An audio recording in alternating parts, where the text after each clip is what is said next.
اگر تو دروازے سے نکلی اعلیٰ حضرت امام اہل سنت مجدد دین و ملت میرے اعلیٰ حضرت سے کسی نے پوچھا تھا کہ حضرت جی بی بی نعت پڑھ سکتی ہے؟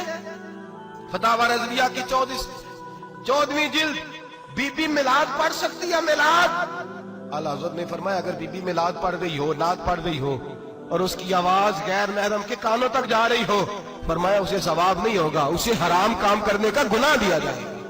بی بی کو منع ہے، وہ نعت کی آواز بھی عورت کا ہی نہیں پڑتا، دین میں تو عورت کی آواز کا بھی پڑتا ہے۔ دین میں تو عورت کی حضرت سیدہ زینب، حضرت فاطمہ کی وہ لخت جگر جو میدان کربلا میں امام حسین برابر کی شریک رہی سیدنا امام حسین کے ساتھ۔ یحییٰ بن معین کہتے ہیں میں 15 سال تک حضرت زینب کا پڑوسی رہا ہوں۔ 15 سال، گھر برابر ہوتا ہے نا، بندہ بی بی دیکھ ہی لیتا ہے۔ وہ بی بی کبھی پردہ ڈال کے جا رہی ہے دوائی لینے، کبھی نظر آ ہی جاتی ہے۔ کہتے ہیں 15 سال میں سیدہ فاطمہ کی بیٹی کا پڑوسی رہا ہوں، میں نے کبھی برقعے میں چھپی ہوئی زینب بھی نہیں دیکھی، برقعے میں چھپی ہوئی زینب بھی کبھی نہیں دیکھی۔ حضرت عبداللہ بن جعفر طیار جناب علی المرتضیٰ کے بھائی تھے، ان کے بیٹے کے ساتھ ان کا نکاح ہوا تھا، بیمار ہو گئی تو حضرت عبداللہ کہنے لگے زینب چل تجھے حکیم کے پاس لے جاؤں، طبیب کے پاس لے جاؤں۔ تو حضرت زینب کہنے لگی آپ جائیے میرا حال بتا کے دوائی لے آئیے۔ تو حضرت عبداللہ جعفر طیار کہنے لگے شریعت میں گنجائش ہے ڈاکٹر کے پاس جانے، حکیم کے پاس جانے کی گنجائش ہے، تو چلتی کیوں نہیں؟ تو حضرت زینب کہنے لگی شریعت میں گنجائش تو ہے پر عبداللہ میری مجبوری یہ ہے کہ میں فاطمہ کی بیٹی ہوں۔ شریعت میں گنجائش تو ہے پر میری مجبوری یہ ہے کہ میں حسین کی بہن ہوں۔ شریعت میں گنجائش ہے پر میں حسن کی بہن ہوں۔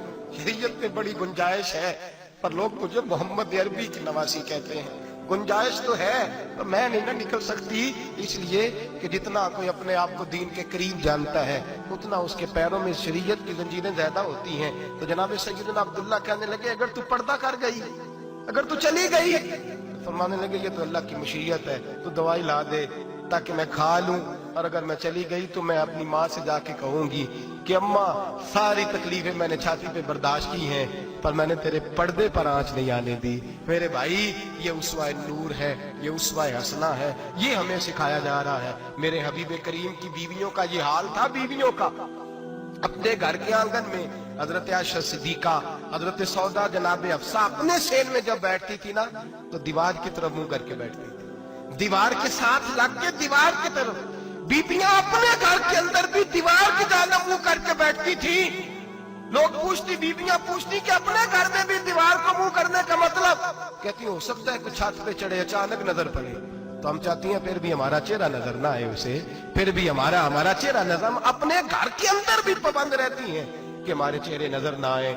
خدا را بڑے پیسے زندگی میں لٹائے ہیں، 1000 1500 برقعے پہ بھی خرچ کرو، وہ گھر لے جاؤ، وہ اماں کو بھی دو، بہن کو بھی دو، بیوی کو بھی دو، اس کو کوئی پہن لے، اس لیے کہ جب تو حضرت فاطمہ کے طریقے کا پردہ کرے گی تو تیرے آنگن میں سیدہ زینب کی طرح کی بیٹیاں پیدا ہوں گی، وہ اس سنت پہ چلنے والی بیٹیاں تیرے آنگن میں آئیں گی۔ خدا را میرے بھائی آج یہ نیت کرو، یہ ارادہ کرو اور اپنے گھروں کو پردے کا پابند بناؤ۔ اگر ایک بیٹی پردہ دار ہو گئی تو کئی خاندان پردہ دار ہو جائیں گے، اگر ایک بیٹی پردہ دار ہو گئی تو کئی گھرانے سنوریں گے، کئی جگہ پہ نور پھیلے گا۔ اے عرش کے مالک، اے میرے محبوب کے خدا، تجھے واسطہ ہے میرے محبوب کی بیویوں کا اور تجھے صدقہ حضور کی شہزادیوں کا۔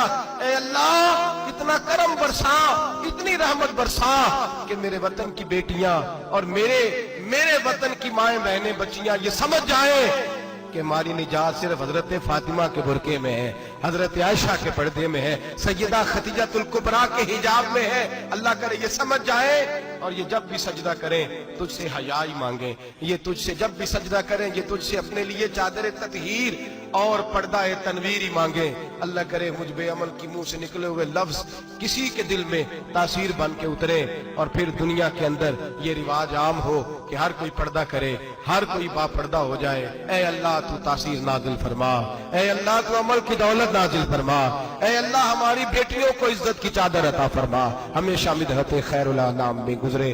دعا ہے یہ عمر درود و سلام میں گزرے۔ آخر دعا